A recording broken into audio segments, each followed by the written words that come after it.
So, you want to buy a house, and if you're like most Trinidadians, you go through the Express Classifieds, Facebook Marketplace, you see a few houses that you like, they cost around $2.5 million. You say, good, I'll call up the agent or the owner and take a look at the house. And then you decide with you and your wife, I like this house. Boy, the house costs around $2.5 million, which is alright because you say, nice. I just watch a lot of $1 million listings on them fancy TV shows that you have on cable. And you say, nah, I'm not going to offer $2.5 million. I'm going to offer $2.2 million. The owner says, let me think about it. And then, bam, shot, he say, all right, we agree to $2.2 million. Everybody celebrate.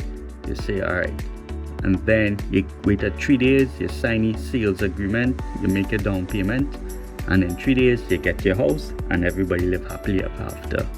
Just to recap, you were going to spend $2.5 million, but instead you spent $2.2 million and you waited 3 days to move it into your new home. Bear in mind, you are living in Trinidad and Tobago. This is not television. Do you think in Trinidad, this is what happens? Previous scenario does not really happen in Trinidad and Tobago. What actually happens is, in addition to the $2.2 million, you also have to consider additional fees such as lawyer fees, stamp duties, and these can come up to 20% on top of the $2.2 million. For the example of 3 days to close, it can take up to 3 months.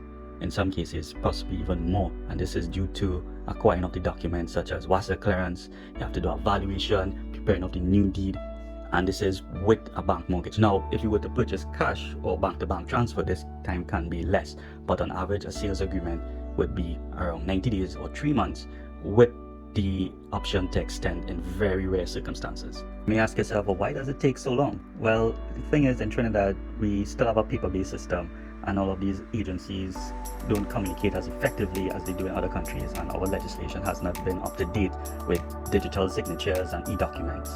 Hopefully in the near future, all of these will be implemented and will help with quicker closing time of properties.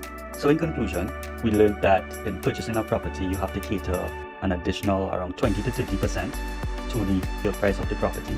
You also have to learn to negotiate, and you also have to be a bit patient, and it takes around 90 days plus to close on a property. It was a basic run through of the house purchasing process in Trinidad. I can get in more in depth in future videos, but I also would like to cover how to avoid common scams and all these other topics here. And if you'd like, just follow me and you get a notification when I post up these new videos and topics.